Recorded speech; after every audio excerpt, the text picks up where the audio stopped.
Good morning. আৰু এতিয়া ৰাতিপুৱা 6টা বাজি গৈছে আৰু ৰিয়া অলপ দেৰি পিছতে স্কুল যাব আৰু তাইৰ কাৰণে মই এয়া টিফিন ৰেডি কৰি আছোঁ। আৰু ৰিয়া যোৱাৰ অলপ দেৰি পিছতে 8:15 মানত ৰিয়ান যায়। গতিকে এই সময়টোত বহুতেই লৰালৰি হয় আৰু যিসকলৰ ঘৰত স্কুল যোৱা ল'ৰা ছোৱালী আছে মাকবোৰে নিশ্চয় গম পায়েই ৰাতিপুৱা কিমান লৰালৰি হয়। এয়া ৰিয়া যাবলৈ ওলাইছে। মই চাহ একাপ খাই লৈছোঁ এতিয়া। আৰু এয়া আমাৰ ৰিয়ান মাইনা শুই উঠাই নাই, তাক স্কুললৈ যাবলৈ এতিয়া জগাই লওঁ মই। এতিয়া ওলাইছোঁ বজাৰলৈ যাবলৈ আৰু সৰু সুৰা বস্তু দুটামান কিনিবলৈ আছে আৰু আহোঁতে স্কুলৰ পৰা ৰিয়ান মাইনাকো লৈ আনিম। এইমাত্ৰ ঘৰ আহি পালোহি আৰু আহিয়েই ৰিয়ান মাইনাই দেখিছেনে কেনেকৈ ঢোল বজাবলৈ লাগি গৈছে আৰু সি ঢোল বজাই বিৰাটেই ভাল পায়।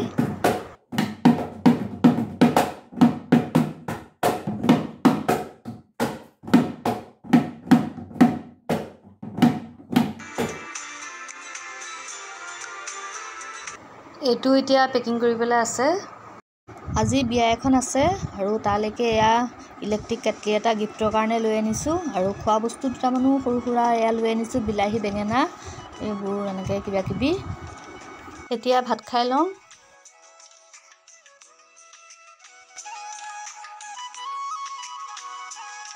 গধূলিৰ আগে আগে এয়া বিয়া ঘৰ আহি পালোহি আৰু লগত মাকো লৈ আহিছোঁ আমাৰ লগতে। আৰু একদম ঘৰুৱা নিচিনা চিনাকি দাদা এজনৰ ছোৱালীৰ বিয়া, গতিকে বিয়া এয়া খাই বৈ লওঁ এতিয়া। এইফালে এই দুটা দেখিছেনে কেনেকৈ কইনাৰ বডিগাৰ্ড হৈ বহি আছে।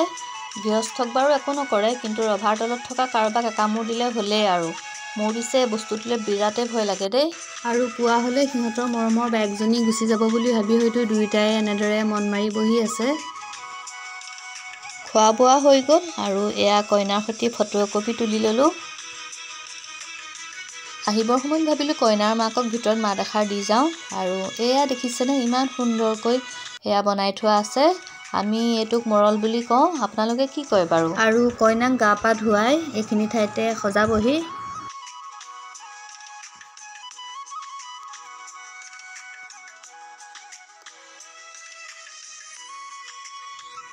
ৰাতি দৰা আহিবৰ সময়ত আদৰিবৰ কাৰণে এয়া বৰমা দুগৰাকী মানে এয়া ঠিক কৰি আছে আৰু মই চাই আছোঁ তাকে কিনো কৰিছে বুলি। আমাৰ ফালে এয়া শোৱাগুৰি তোলা বুলি কয়। আপোনালোকৰ ফালে কি কয় বাৰু? কমেণ্টত জনাবচোন। এতিয়া ঘৰলৈ আহি আছোঁ। বিয়া ঘৰত থাকোঁতে একেবাৰে দবা পিটা বৰষুণ আৰু এতিয়া বৰষুণটো অলপ অলপ এৰিছে আৰু এৰোঁতে ভাবিলোঁ ঘৰলৈ যাওঁ। আৰু ভিডিঅ'টো আজিলৈ ইমানেই। যিসকলে মোৰ ভিডিঅ' নতুনকৈ চাই আছে তেন্তে প্লিজ চেনেলটো ছাবস্ক্ৰাইব কৰি দিব। আজিলৈ বাই বাই।